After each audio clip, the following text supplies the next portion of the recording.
Gurma gut cean cuairle ar gavan buchas lata sucked on villa a churtu o sargor and you.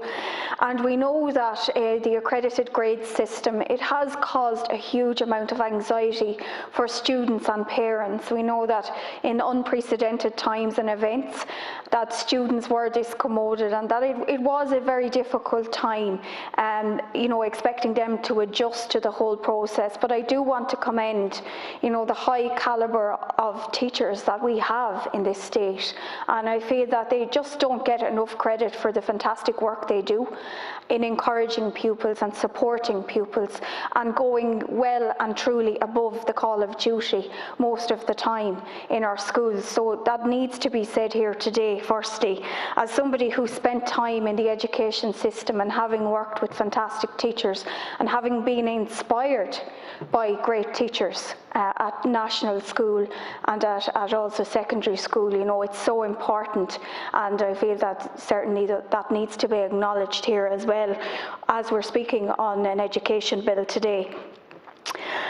The accredited grades system, as I said, it has created a lot of concern and anxiety, but I do note, Minister, that your department has indicated that the principles of equity, fairness and objectivity are paramount in the SEC accredited grades system.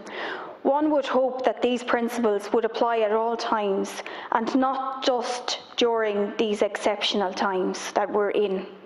I also note that there is guidance for teachers to be aware of any real or perceived conflict of interest involved in giving an estimated mark to a particular student, such as a close relative in a teacher's class. I think a lot of teachers will take issue with this, as it creates the perception that they are not doing their job in a professionally distanced and objective manner.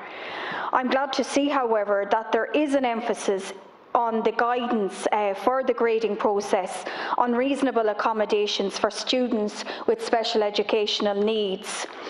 Minister, if I could just raise one point in relation to the State Examination Commission, who are overseeing this process.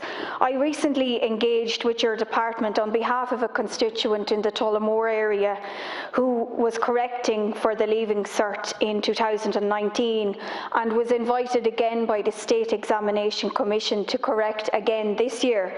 He accepted this in good faith and duly corrected 104 candidates' portfolios. However, up to last week, he was not given an indication as to the rates of pay involved or the date when the payment would be made. And the same applied to all other examiners too. And I just feel that the communication needs to improve in that regard. The issue, I understand, that I have just mentioned was only resolved last Tuesday evening, and I would urge you, Minister, to ensure that for the smooth operation of the grading process that you intervene with the SEC so that this does not happen this year, and also, as I've said, that the communication is much better and clearer. All those involved in the grading process should be treated fairly, and that goes for students, teachers and examiners. And the final point I want to make, because this is an issue very close to my heart, I feel that students from disadvantaged backgrounds and those with special educational needs badly need more supports in order to prepare adequately for the examinations and to prepare in a way that doesn't cause them undue anxiety and stress. And I know that the concerns of teachers have been raised in relation to disadvantaged students, that they have disengaged. And that is a real worry that needs to be taken on board, and it must be addressed and acted upon. And I would appeal to you to make sure that that happens. Education is the key, I feel, and I've seen firsthand as a teacher for 12 years. It's the key to breaking a cycle of disadvantage. And it really does offer unique opportunities to students. And I would hope that extra supports will be taken on board and that the concerns of teachers who have already sounded the alarm in terms of the disengagement of disadvantaged students, that will be acted upon quickly and hopefully effectively. Thank you very